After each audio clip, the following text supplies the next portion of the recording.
Hi hello. ഇന്നത്തെ യാത്ര എന്ന് പറയുന്നത് കൊച്ചി വൈപ്പിനിലെ ഞാറക്കൽ ബീച്ചിലേക്കാണ് കേട്ടോ. ഞാൻ ആദ്യമായിട്ടാണ് ഇവിടെ വരുന്നത്. അപ്പോൾ കഴിഞ്ഞ എൻ്റെ വ്ളോഗിൽ പുതുവൈപ്പിൻ ബീച്ചിലെ കാഴ്ചകളും വിശേഷങ്ങളൊക്കെയാണ് നിങ്ങളെ കാണിച്ചത് കേട്ടോ. അപ്പോൾ അവിടെ വന്ന് അത് കണ്ടതിന് ശേഷം ഞാൻ നേരെ പോകുന്നത് ആ പുതുവൈപ്പിൻ ബീച്ചിനോട് ചേർന്ന് സിറ്റുവേറ്റ് ചെയ്യുന്ന ഞാറക്കൽ ബീച്ചിലേക്കാണ്. ഏകദേശം പുതുവൈപ്പിൻ ബീച്ചിൽ നിന്ന് ഒരു 1 കിലോമീറ്റർ ഇല്ല, ഒരു 50 മീറ്റർ ഉണ്ടാവും. അത്രയും ഡിസ്റ്റൻസിലാണ് ഈ ഞാറക്കൽ ബീച്ച് സിറ്റുവേറ്റ് ചെയ്യുന്നത് കേട്ടോ. ഈ ലെഫ്റ്റ് സൈഡിൽ കാണുന്നതാണ് ഞാറക്കൽ ബീച്ച്. അപ്പോൾ ഇത് ഒരു ചെറിയൊരു ഗ്രാമപ്രദേശമാണ്. വഴിയാണെങ്കിൽ ഒരു ചെറിയ വഴി. ഇവിടെ ആളുകളൊക്കെ താമസിക്കുന്ന ഒരു ഏരിയ കൂടിയാണ് ട്ടോ. അങ്ങനെ ഞാൻ ഞാറക്കൽ ബീച്ചിലേക്ക് കടക്കാണ്. അപ്പോൾ വണ്ടി പാർക്ക് ചെയ്തതിന് ശേഷം ഇതിലേക്ക് കടക്കാനുള്ള എൻട്രൻസ് ഞാൻ കണ്ടില്ല ട്ടോ. അതുകൊണ്ട് ഞാൻ ഈ കടൽ ഭിത്തി തന്നെ ചാടി കിടക്കാമെന്ന് അങ്ങോട്ട് വിചാരിച്ചു. കൂടെ വന്ന എല്ലാവരും ഇതുപോലെ തന്നെ കടൽ ഭിത്തി ചാടി കിടന്നു ട്ടോ. അങ്ങനെ ഞാൻ ഇതിൻ്റെ മേലെ കയറിയിട്ടുണ്ട്. ഞാൻ ഈ സ്ഥലത്തിൻ്റെ ഓവറോൾ വ്യൂ ഒന്ന് കാണിച്ചു തരാം കേട്ടോ. ഇവിടെ കൂടുതലും ചതുപ്പ് നിലങ്ങളാണ്. ഞാൻ പറഞ്ഞല്ലോ, ഇവിടെ ആളുകൾ താമസിക്കുന്ന ഒരു റെസിഡൻഷ്യൽ ഏരിയ കൂടിയാണ്. പക്ഷേ കൂടുതൽ ആളുകളും ഇവിടുന്ന് വീടൊഴിഞ്ഞു പോയിട്ടുണ്ട്. അതായത് കുറേ പഴയ പഴയ കെട്ടിടങ്ങൾ ഒക്കെ ഇവിടെ നമുക്ക് നിന്ന് കാണാനായിട്ട് സാധിക്കും. പിന്നെ കുറച്ച് വീടുകളിലൊക്കെ ആളുകൾ ഇങ്ങനെ താമസിക്കും. ഇവിടെ ഉണ്ടല്ലോ, കടൽ കുറച്ച് ഹൈറ്റിലാട്ടോ സിറ്റുവേറ്റ് ചെയ്യുന്നത്. ആളുകൾ താമസിക്കുന്ന ഏരിയ കുറച്ച് താഴ്ചയിലുമാണ്. അപ്പം ഞാൻ ഇവിടെ നിന്ന് നോക്കിയപ്പോൾ ഉണ്ടല്ലോ, കുറേ ചതുപ്പ് നിലങ്ങൾ, അതായത് ആളുകൾ താമസിക്കുന്ന ഏരിയയിൽ കുറേ ചതുപ്പ് നിലങ്ങളൊക്കെ ഇങ്ങനെ കിടക്കുന്നുണ്ട് കേട്ടോ. അതുകൊണ്ടൊക്കെ ആയിരിക്കാം കുറേ വീടുകൾ ഇങ്ങനെ പഴയ കെട്ടിടങ്ങളായിട്ട് ഇങ്ങനെ കിടക്കുകയാണ്. അതായത് അവിടെയുള്ള ആളുകളൊക്കെ ആ വീട് ഒഴിഞ്ഞിട്ട് പോയിരിക്കുന്നത് ഏരിയയും കൂടിയാണ് കേട്ടോ. അങ്ങനെ ഞാൻ വലിയ കടൽ ഭിത്തി ചാടി കടന്നിരിക്കുകയാണ് സുഹൃത്തുക്കളെ. കയറിയ പാടെ തന്നെ ഒരു പ്ലേ ഗ്രൗണ്ടിലേക്കാണ് ഞാൻ ചെന്ന് വിട്ടത്.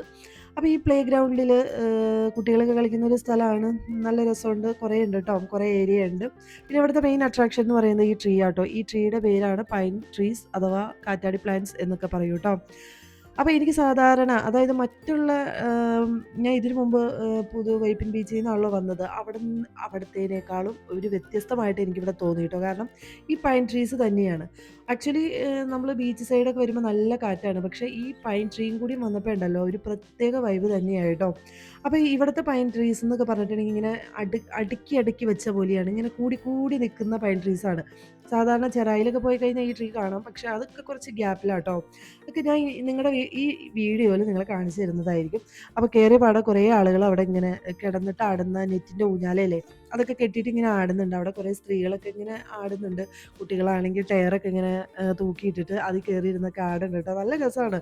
ഇപ്പോൾ ഇങ്ങനത്തെ പൈൻ ട്രീസ് ഒക്കെ ഉള്ള ഏരിയയിൽ ബീച്ച് സൈഡിലൊക്കെ വന്ന് നിൽക്കുമ്പോൾ ഉണ്ടല്ലോ, നമുക്ക് ഉച്ച ടൈമിലും വന്ന് നിൽക്കാം എന്നുള്ളതാണ്. ഇപ്പോൾ ഫോർട്ട് കൊച്ചിയിലൊക്കെ ആണെങ്കിൽ നല്ല ചൂടാട്ടോ, നല്ല വെയിലാണ്. വെയിലുള്ള ടൈമിൽ അവിടെയൊക്കെ ഒരു മരം പോലും, ഒരു ഈച്ചയ്ക്കിരിക്കാൻ പോലും ഒരു മരമില്ല എന്നുള്ളതാണ് സത്യം. അപ്പോൾ ഇവിടെ വന്നപ്പോൾ എനിക്ക് ഭയങ്കരമായിട്ട് ഇഷ്ടപ്പെട്ടു കേട്ടോ. ഇനി വെയിലുള്ള ടൈമിലാണെങ്കിലും നമുക്കിവിടെ വന്നിരിക്കാമല്ലോ, നല്ല സുഖമാണല്ലോ ഇവിടെ വന്നിരിക്കാനായിട്ട്. പിന്നെ ഇവിടെ വന്ന ടൈമിലുണ്ടല്ലോ, നല്ല മഴക്കാറുണ്ടായിരുന്നു. പകൽ ടൈമിൽ വലിയ മഴയൊന്നും ഉണ്ടായില്ല കേട്ടോ. ഇനി രാത്രി എങ്ങനെയാണെന്ന് അറിയില്ല. നിങ്ങൾക്ക് കാർമേഘങ്ങൾ കാണുമ്പോൾ തന്നെ മനസ്സിലാവുമല്ലോ. പിന്നെ എനിക്ക് മെയിനായിട്ട് എടുത്ത് പറയാനുള്ളത്, ഇവിടെ ഒട്ടും തന്നെ വൃത്തി ഉണ്ടായിരുന്നില്ല കേട്ടോ. ഞാൻ പുതുവൈപ്പിൻ ബീച്ചിലും പോയി. പുതുവൈപ്പിൻ ബീച്ചിലും ഇതുപോലെ തന്നെയായിരുന്നു, വൃത്തി ഉണ്ടായിരുന്നില്ല. അതുപോലെ തന്നെ ഇവിടെയും വന്നു. ഇവിടെയും എനിക്ക് എടുത്ത് പറയാം, നിങ്ങൾക്ക് ഞാൻ കാണിച്ചു തരാം കേട്ടോ. ഒട്ടും വൃത്തിയില്ല, പക്ഷെ നല്ല ഭംഗിയുള്ള സ്ഥലമാണ്. മറ്റുള്ള ചെറായി ബീച്ച്, കൊച്ചി ബീച്ചിനേക്കാളൊക്കെ ഭയങ്കര ഭംഗിയാണ്. നിങ്ങൾക്ക് ഈ വീഡിയോ കാണുമ്പോൾ തന്നെ മനസ്സിലാവും ഈ ബീച്ചിൻ്റെ ഒരു ഭംഗി എന്ന് പറയുന്നത്. ആ ഭംഗി എടുത്ത് കാണിക്കുന്നത് ഈ പൈൻ ട്രീസ് തന്നെയാണ് കേട്ടോ. ഈ പൈൻ ട്രീസ് കണ്ടു കഴിഞ്ഞാൽ നമ്മുടെ നാട്ടിൽ, അതായത് പണ്ടൊക്കെ കുറ്റിച്ചെടികൾ നടുവില്ലേ, അതുപോലെ തന്നെയാണ് ഈ മണൽത്തരികളോട് മുട്ടി മുട്ടിയാട്ടോ ഈ ട്രീസ് ഇങ്ങനെ നിൽക്കുന്നത്. ചെറായിലൊക്കെ പോയത് ധാരാളം കാണാം. പക്ഷേ ഉണ്ടല്ലോ, ചെറായിൽ ഇങ്ങനെ കുറേ ഗ്യാപ്പിട്ട് നല്ല ഹൈറ്റിലാണ് നിൽക്കുന്നത്. ഇതിങ്ങനെ മണൽത്തരികളോട് ചേർന്ന് മുട്ടി നിൽക്കുമ്പോൾ ഉണ്ടല്ലോ, ഒരു പ്രത്യേക അഴക് തന്നെയാണ് കേട്ടോ. എനിക്ക് എവിടെ ചെന്നാലും പ്ലാന്റ്സിനോട് പ്രത്യേക ഒരു ക്രഷാണ്. അതുകൊണ്ട് തന്നെ ഈ പ്ലാന്റിൻ്റെ ചെറിയൊരു പോർഷൻ കിട്ടുമെന്ന് ഞാനിങ്ങനെ പരതി നടക്കുന്ന ഒരു സീനറി ആയിട്ടോ നിങ്ങൾ കാണുന്നത്. ഈ പ്ലാന്റ് നിങ്ങളെ ഞാൻ കറക്റ്റായിട്ട് കാണിച്ചു തരാം. ഇതിൻ്റെ പേരെന്താണെന്ന് അറിയാവുന്ന കൂട്ടുകാരുണ്ടെങ്കിൽ ഒന്ന് കമൻറ്റ് ചെയ്യണം കേട്ടോ. ഇത് ചെറായിലും ഈ ട്രീ തന്നെയാണോ നിൽക്കണേന്ന് എനിക്കൊരു ഡൗട്ടുണ്ട്. നല്ലൊരു ഗ്ലേസിങ്, നല്ലൊരു ഭംഗിയാണ്. അപ്പോൾ വീട്ടിലെനിക്ക് ഒരു ചട്ടിയിൽ വയ്ക്കാൻ വേണ്ടിയിട്ട് ഞാൻ കുറേ നേരം ഒരു ചെറിയ പ്ലാന്റ് പറിച്ച് നോക്കി. പക്ഷേ ഉണ്ടല്ലോ, ഭയങ്കര ഹാർഡാണ് അതിൻ്റെ വേര് കേട്ടോ. കണ്ടോ സുഹൃത്തുക്കളെ, കണ്ണെത്താ ദൂരത്തോളം ഇങ്ങനെ നീണ്ട് കിടക്കുകയാണ്. നല്ല നല്ല ഫോട്ടോഷൂട്ടിനൊക്കെ പറ്റിയ അടിപൊളി സ്ഥലമാണ് കേട്ടോ. എനിക്ക് ഇതിലേക്ക് കയറിയിട്ട് എനിക്ക് പിന്നെ ഇറങ്ങാൻ തോന്നിയില്ല. പക്ഷേ എനിക്ക് മെയിനായിട്ട് പറയുന്നത്, നിങ്ങൾക്ക് കാണുമ്പോൾ തന്നെ മനസ്സിലാവും ഇവിടെ വേസ്റ്റ് അടിഞ്ഞ് കൂടി കിടക്കുന്നത് കണ്ടോ. ഒട്ടും തന്നെ വൃത്തിയില്ല കേട്ടോ, ഒട്ടും തന്നെ വൃത്തിയില്ല. പക്ഷേ ഇത്രയും നല്ല ബ്യൂട്ടിഫുൾ ആയിട്ടുള്ളൊരു ബീച്ച് കേരളത്തിൽ വേറെ ഉണ്ടോ എന്ന് തന്നെ അറിയില്ല. അത്രയ്ക്കാണ്. പക്ഷേ ഇതിന് ഒട്ടും വൃത്തിയുമില്ല എന്നുള്ളതാണ് എനിക്ക് പറയാനുള്ളത്. ഇങ്ങനെ കണ്ണെത്താ ദൂരത്തോളം ഈ മരങ്ങളും നീണ്ട് കിടക്കാണ്. അതുപോലെ തന്നെ വേസ്റ്റ് ആണെങ്കിലും ഇതുപോലെ ഇങ്ങനെ കിടക്കാണ് ട്ടോ. എവിടെ നോക്കിയാലും വേസ്റ്റ് മാത്രമാണ് കാണാനുള്ളൂ. എനിക്കിതുപോലെ പൈൻ ട്രീസിൻ്റെ ഉള്ളിലൂടെ നടക്കാനൊക്കെ ഭയങ്കര ഇഷ്ടമാണ് ട്ടോ. ഇതൊരു പ്രത്യേക രീതിയിലുള്ള പൈൻ ട്രീ ആയതുകൊണ്ട് അതിനോടുള്ള ഒരു ഇഷ്ടം പിന്നെ പറയേണ്ടതില്ലല്ലോ. അങ്ങനെ കുറേ നേരം ഈ പൈൻ ട്രീസിൻ്റെ ഉള്ളിലൂടെ ഞാനിങ്ങനെ നടന്നു. പിന്നെ കുറേ ചതുപ്പ് നിലങ്ങൾ ഇവിടെ കാണാനായിട്ട് സാധിക്കും ട്ടോ. ഇനി മഴക്കാലത്ത് മഴക്കാലമാണല്ലോ ഇപ്പോൾ. അപ്പോൾ കടലിൽ നിന്ന് തിരയടിച്ചപ്പോൾ കയറി വന്ന വേസ്റ്റാണോ അതോ ഇതിന് മുമ്പ് ആളുകളൊക്കെ ഇവിടെ ഉപേക്ഷിച്ചിട്ട് പോണ വേസ്റ്റാണോ ഒന്നും അറിയില്ല. പക്ഷെ ഞാനിങ്ങനെ കുറേ നടന്നപ്പോൾ ഉണ്ടല്ലോ ഈ തിരയടിച്ച് ഇതിലേക്ക് കയറുന്നത് ചാലുകൾ കാണാനായിട്ട് സാധിച്ചു ട്ടോ. അങ്ങനെ കുറേ സ്ഥലങ്ങളിൽ ഇങ്ങനെ തിരയടിച്ച് കയറുന്ന ചാലുകൾ കാണാനായിട്ട് സാധിച്ചു. ആ സുഹൃത്തുക്കളെ ഈ കാണുന്ന ക്ലീൻ ആയിട്ട് കിടക്കുന്ന പോർഷനില്ലേ അതൊക്കെ ഇങ്ങനെ കടലിൽ നിന്ന് തിരയടിച്ച് കയറുന്നതാട്ടോ. അപ്പോൾ പിന്നെ എൻ്റെ ഡൗട്ട് ആ രീതിയിലായി. ഇനി കടലിൽ നിന്ന് കയറുന്നതാണോ എന്നുള്ള ഒരു ഡൗട്ടൊക്കെ എനിക്ക് വരാനായിട്ട് തുടങ്ങി ട്ടോ.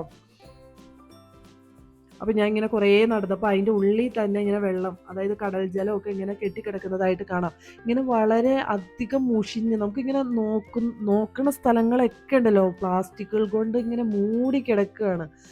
ഒരു ബീച്ചല്ലേ, നമ്മളത് നല്ല രീതിയിൽ വൃത്തിയായിട്ടൊക്കെ കൊണ്ടുവന്ന് നടക്കണ്ടേ.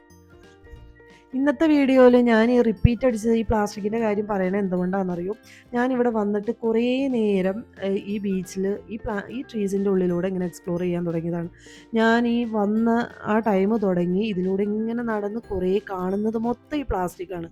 നമ്മുടെ ഈ കൊച്ചു കേരളത്തിൽ എന്തൊക്കെ മാറ്റങ്ങൾ വരുന്നതാണ് ഡെയിലി. അപ്പോൾ ഇതുപോലെ ഒരു ബീച്ച്, ഇത്രയും ആളുകളൊക്കെ വരുന്ന പബ്ലിക് പ്ലേസ് അല്ലേ. അപ്പോൾ ഇതുപോലെ വൃത്തിഹീനമായിട്ട് കിടക്കാൻ പാടില്ലാത്തൊരു കാര്യമാണ്. നമ്മുടെ അധികാരികളുടെ മുന്നിൽ ഇത് ശ്രദ്ധയിൽപ്പെടുകയാണെങ്കിൽ അവരിത് മുൻകൈ എടുത്ത് ഇതുപോലെ വൃത്തിഹീനമാക്കാതെ ഇത് നല്ല നീറ്റായിട്ട് കൊണ്ടുപോകേണ്ട ഒരു ബീച്ചാട്ടോ ഇത്. ഇവിടെ കുറേ ചാലുകൾ, അതായത് കടലിൽ നിന്ന് വെള്ളം ഡയറക്റ്റ് വന്ന് കയറുന്ന ചാലുകളൊക്കെ കാണാനായിട്ട് സാധിക്കുന്നുണ്ട്. ഇനി വേറെ ഏതെങ്കിലും തരത്തിലുള്ള വിഷയങ്ങളുള്ള ഏരിയ ആണോ എന്നൊന്നും എനിക്കറിയില്ല കേട്ടോ. അപ്പോൾ എൻ്റെ കണ്ണിൽ എൻ്റെ ശ്രദ്ധയിൽപ്പെട്ട കാര്യങ്ങളാണ് നിങ്ങളുമായിട്ട് ഷെയർ ചെയ്യുന്നത്. പക്ഷെ നല്ല ബ്യൂട്ടിഫുൾ എനിക്ക് ഒന്നും പറയാനില്ല കേട്ടോ. അത്രയ്ക്ക് നിങ്ങൾക്ക് ഈ ഏരിയ കാണുമ്പോൾ തന്നെ മനസ്സിലാവും. ഇത്തിരി വൃത്തിക്ക് മാത്രമാണ് കുറവുള്ളൂ. പക്ഷേ ഇതിൻ്റെ ബാക്ക്ഗ്രൗണ്ട്, നേച്ചർ ബ്യൂട്ടി എന്ന് പറഞ്ഞാൽ അപാരമാണ് കേട്ടോ. പക്ഷേ ഇവിടെ ആളുകൾ വളരെ കുറവാണ്. ഞങ്ങൾ വന്നത് സൺഡേ ആണ്. സൺഡേ ഒക്കെ ഇതുപോലെ ഒരു ബീച്ചാകുമ്പോൾ ഇത്രയും നല്ലൊരു ബീച്ചല്ലേ, ഇത്രയും ഭംഗിയായിട്ടുള്ളൊരു ബീച്ച്. അപ്പോൾ ഇവിടെ കുറേ ആളുകൾ വരേണ്ടതല്ലേ.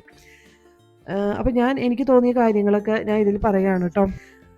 അപ്പോൾ ഇന്ന് നന്നായിട്ട് തന്നെ തിരകളൊക്കെ അടിച്ച് കയറുന്നുണ്ട് കേട്ടോ. മഴക്കാലമല്ലേ, നന്നായിട്ട് തിരകളുണ്ടാവും. അതുകൊണ്ട് തന്നെ കടലിലേക്ക് വന്നവരാരും തന്നെ ഇങ്ങനെ കടലിലേക്ക് ഒരുപാട് ഇറങ്ങി കളിക്കുന്നതായിട്ട് ഞാൻ കണ്ടില്ല.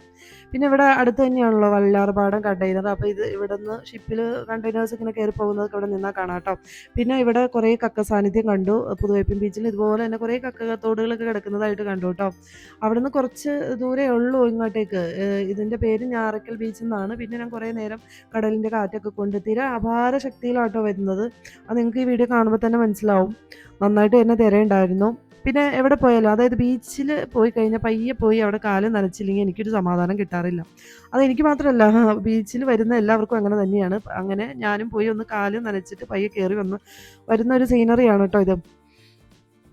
പിന്നെ കുറേ നേരം അവിടുത്തെ ഭംഗികളൊക്കെ നോക്കൂ സുഹൃത്തുക്കളെ, ദൂരെ ഒരു ഷിപ്പ് ഇങ്ങനെ പോയിക്കൊണ്ടിരിക്കുകയാണ്. ആക്ച്വലി നല്ല ലോങ് ഡിസ്റ്റൻസിലാണ് കേട്ടോ അത് പോയിക്കൊണ്ടിരിക്കുന്നത്.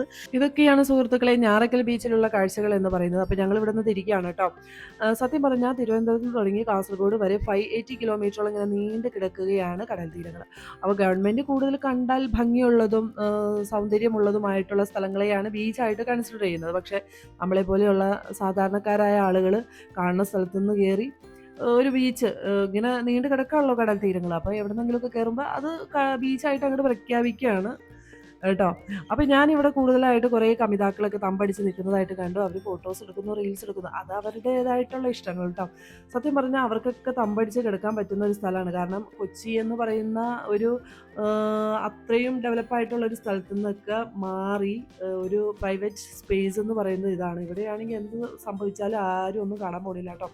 എൻ്റെ ഈ ബാക്കിലെ വ്യൂ കണ്ടോ, ഒരു സെറ്റ് ഇട്ട പോലെയല്ല, അതുപോലെയാണ് ഇവിടുത്തെ വ്യൂ എന്ന് പറയുന്നത് കേട്ടോ. അത്രയ്ക്ക് ഭംഗിയാണ്. നിങ്ങൾക്ക് വന്നു കഴിഞ്ഞാൽ തിരിച്ച് പോകാൻ തോന്നില്ല, അതുപോലത്തെ വ്യൂ.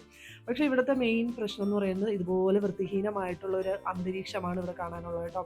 അങ്ങനെ ഞാൻ ഇതെല്ലാം കണ്ടു, ഷൂട്ട് ചെയ്തു. ഞാനിങ്ങനെ തിരിച്ച് വീട്ടിലേക്ക് പോവുകയാണ് സുഹൃത്തുക്കളെ. അപ്പോൾ എൻ്റെ വീഡിയോ ഇഷ്ടപ്പെടുന്നുണ്ടെങ്കിൽ തീർച്ചയായും നിങ്ങൾ ലൈക്ക് ചെയ്യുക, ഷെയർ ചെയ്യുക, കമൻറ്റ് ചെയ്യുക, സപ്പോർട്ട് ചെയ്യുക. എന്നാലാണ് എനിക്ക് പുതിയ പുതിയ വ്യത്യസ്തമായിട്ടുള്ള സ്ഥലങ്ങളിലൊക്കെ പോകാനും അവിടുത്തെ നല്ല നല്ല നിങ്ങൾ കാണാത്ത കാഴ്ചകളൊക്കെ ഷൂട്ട് ചെയ്ത് നിങ്ങളിലേക്ക് എത്തിക്കാനും എനിക്ക് സാധിക്കുകയുള്ളൂ കേട്ടോ. അപ്പോൾ ഇന്നത്തെ വീഡിയോ നിങ്ങൾക്ക് എല്ലാവർക്കും ഇഷ്ടപ്പെട്ടു എന്ന് വിചാരിക്കുകയാണ്. അപ്പോൾ ദേ ഇവിടെയൊക്കെ വലിയ വലിയ പൈൻ ട്രീസ് ആട്ടോ സുഹൃത്തുക്കളെ കാണുന്നത്. ഇതിൻ്റെ ഇടയിലൂടെ നടക്കുക എന്ന് പറയുന്നത് തന്നെ ഒരു പ്രത്യേക വൈബ് തന്നെയാട്ടോ കൂട്ടുകാരെ. അപ്പോൾ ബീച്ചിലേക്ക് കയറുന്ന ടൈമിൽ ഞങ്ങൾക്ക് ഇതിലേക്കുള്ള എൻട്രൻസ് കണ്ടില്ലായിരുന്നു കേട്ടോ.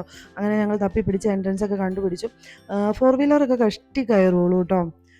അങ്ങനെ വലിയ വലിയ ആളുകൾ, അതായത് കൂടുതൽ ആളുകളൊന്നും ഇങ്ങോട്ട് വരുന്നില്ല എന്ന് തോന്നുന്നു. ഇവിടെ ചെറിയ ഷോപ്പൊക്കെ ഉണ്ട് കേട്ടോ, ചെറിയ കടികൾ, സ്നാക്സ് അങ്ങനെയൊക്കെ കിട്ടുന്ന ഒരു ചെറിയ ടൗൺ പോലെയാണ്. സത്യം പറഞ്ഞാൽ ഇത് ചെറിയൊരു ഗ്രാമപ്രദേശമാണ് കേട്ടോ, നിങ്ങൾക്ക് കാണുമ്പോൾ തന്നെ മനസ്സിലാവും. പിന്നെ ഞാൻ വീഡിയോയുടെ തുടക്കത്തിൽ തന്നെ പറഞ്ഞല്ലോ, ഇവിടെ ധാരാളം കുറേ വീടുകൾ തന്നെ ഇങ്ങനെ ഒഴിഞ്ഞു പോയിട്ടുണ്ട്. കാരണം ഈ കടലിൽ നിന്നുള്ള വെള്ളം ഇങ്ങനെ അടിച്ചിട്ട് ഇങ്ങനെ ചാലുകൾ പ്രത്യക്ഷപ്പെട്ട് അവിടെ ഇങ്ങനെ ചതുപ്പ് നിലങ്ങളായിട്ട് രൂപപ്പെട്ടിരിക്കുകയാണ്.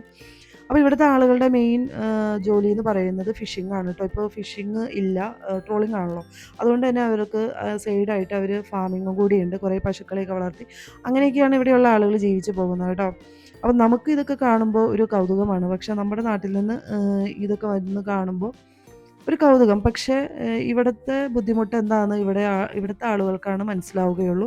അപ്പോൾ എനിക്ക് കണ്ട കാര്യങ്ങളൊക്കെ ആട്ടോ ഞാൻ ഈ വീഡിയോയിൽ ഉൾപ്പെടുത്തിയിരിക്കുന്നത്. അപ്പോൾ നിങ്ങൾക്ക് എൻ്റെ ചാനൽ ഇഷ്ടപ്പെടുകയാണെങ്കിൽ തീർച്ചയായും ലൈക്ക് ചെയ്യുക, ഷെയർ ചെയ്യുക, കമൻറ്റ് ചെയ്യുക, സപ്പോർട്ട് ചെയ്യുക കേട്ടോ.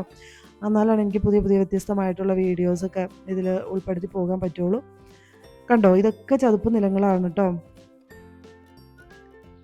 ഇനി പണ്ട് നെൽകൃഷിയൊക്കെ ചെയ്തിരുന്ന സ്ഥലമാണോന്നും എനിക്കറിയില്ല. പക്ഷേ ചതുപ്പ് നിലങ്ങളാണ് അവിടെയുള്ളത്. അപ്പോൾ ഇന്നത്തെ വീഡിയോ ഇത്രയേ ഉള്ളൂ. നെക്സ്റ്റ് വീഡിയോ വരുന്നവരെല്ലാവർക്കും tata bye bye. See U.